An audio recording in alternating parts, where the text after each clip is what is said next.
Hello प्यारे बच्चे, राधे राधे। आशा है कि आप सभी स्वस्थ, मस्त तथा जबरदस्त होंगे। आज का टॉपिक है इमेज इंफॉर्मेशन बाय आइज।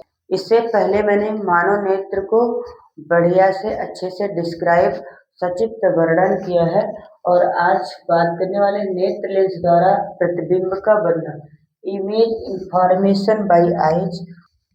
ये बहुत ही इम्पोर्टेंट है। हाँ, यूपी बोर्ड एग्जाम 2026। तो नेत्र लेंस में प्रतिबिंब प्यारे बच्चों कैसे बनता है, इस चीज को हम पढ़ने वाले हैं। तो हम एक नेत्र लेंस अर्थात एक मानव नेत्र बना लेते हैं। तो एक मानव नेत्र का निर्माण कर लिया। यहाँ भी मैं एक मानव नेत्र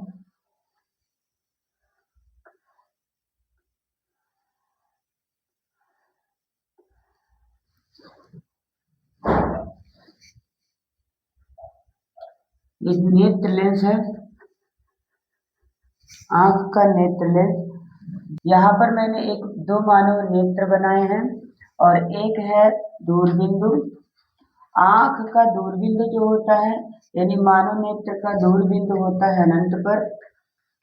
मानव नेत्र का दूरबिंदु होता है कहाँ पर? अनंत पर। अब यहाँ पर मैंने कोई एक बिंदु आवेश, आंख का जो न्यूनतम बिंदु होता है, आंख का न्यूनतम बिंदु वो क्या होता है? 25 सेंटीमीटर। आंख का जो न्यूनतम बिंदु है, ये न्यूनतम बिंदु है। न्यूनतम बिंदु, न्यूनतम बिंदु। तो नेत्र लेंस द्वारा प्रतिबिंब का बनना हम देख रहे हैं। तो दूरबिंदु अर्थात आंख का दूरबिंदु अनंत होता है तथा आंख का निकटतम बिंदु होता है 25 सेंटीमीटर।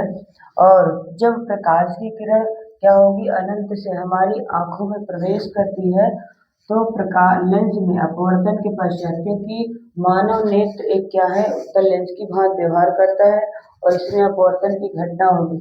और ये मानते हैं क्या है? रेटिना है। क्या है मेरे बच्चों? रेटिना। और ये भी क्या है? रेटिना है। जब प्रकाश की किरण इस नेत्र लेंस में हमारे कार्निया पर पड़ती है, जब प्रकाश की किरण सबसे पहले अगर हमारी आंख में पड़ेगी तो सबसे पहले कहाँ पर पड़ेगी? कार्निया पर पड़ेगी। प्रकाश की किरणों को समायोजित करके नेत्र लेंस के माध्यम से ये अंदर भेजती है।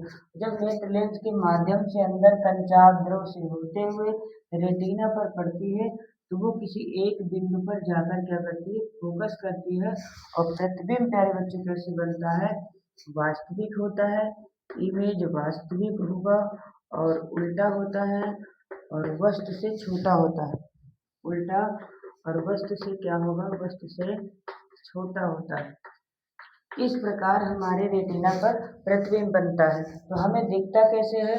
इस प्रकार जब ये मानव का रेटिना भाग प्रकाश तंत्रिकाओं से जुड़ा होता है, तो वो प्रकाश तंत्रिकाएं मानव मस्तिष्क के सूचना यानी इंफॉर्मेशन से जुड़ी होती हैं। उन सूचनाओं के माध्यम से हमारा मस्तिष्क जो है वो उसको सीधा समझता है, क्योंकि ये रेटिना प्रकाश तंत्रिकाओं से जुड़ी होती है। और क्योंकि ये रेटिना बहुत सुग्राही होता है, और जब ये रेटिना पर कोई चीज पड़ती है तो उसकी सूचना तुरंत मस्तिष्क तक पहुंचती है और मस्तिष्क उसको क्या समझता है प्यारे बच्चों? सीधा समझता है। यही नेत्र लेंस द्वारा प्रतिबिंब का बनना है, यही प्रक्रिया। यानी हमने सबसे पहले आंख एक मानव नेत्र बना लिया, मानव नेत्र में एक दूरबिंदु बना लिया। आंख का दूरबिंदु क्या होता है? अनंत होता है। जब प्रकाश की किरण आपतित हो रही है, लेंस में पड़ेगी, अपवर्तन के पश्चात किसी एक बिंदु पर फोकस करती है। यह प्रक्रिया, ये रेटिना है, तो एक बिंदु पर फोकस करेगी तो प्रतिबिंब कैसा बनेगा? वास्तविक होगा, उल्टा होगा, वस्तु से छोटा होगा। और ये रेटिना हमारे प्रकाश तंत्रिकाओं से जुड़ी होती है। जब रेटिना बहुत सुग्राही होता है, इस पर प्रकाश की किरणें पड़ती है, इसकी सूचना मस्तिष्क तक पहुंचती है और मस्तिष्क उस प्रतिबिंब को कैसे समझता है प्यारे बच्चों? सीधा। और यही मानव नेत्र का प्रतिबिंब बनना है। इसी प्रकार हम न्यूनतम बिंदु क्या होता है? निकट बिंदु होता है मानव नेत्र का 25 सेंटीमीटर। और जब लेंस में अपवर्तन के पश्चात किसी एक बिंदु पर फोकस करेगी, तो यहाँ पर प्रतिबिंब जो बनेगा, फिर से प्यारे बच्चों वही वास्तविक होगा। और क्या होगा उल्टा, उल्टा, और वस्तु से क्या होगा छोटा, वस्तु से छोटा।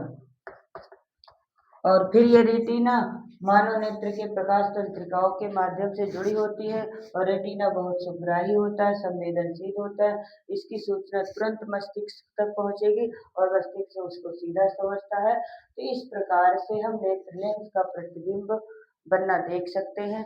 आशा आप सभी प्यारे बच्चों को यह वीडियो समझ में आया होगा। यदि आप चैनल पर नए हैं तो चैनल को सब्सक्राइब, लाइक, शेयर जरूर करें। जय हिंद, जय भारत।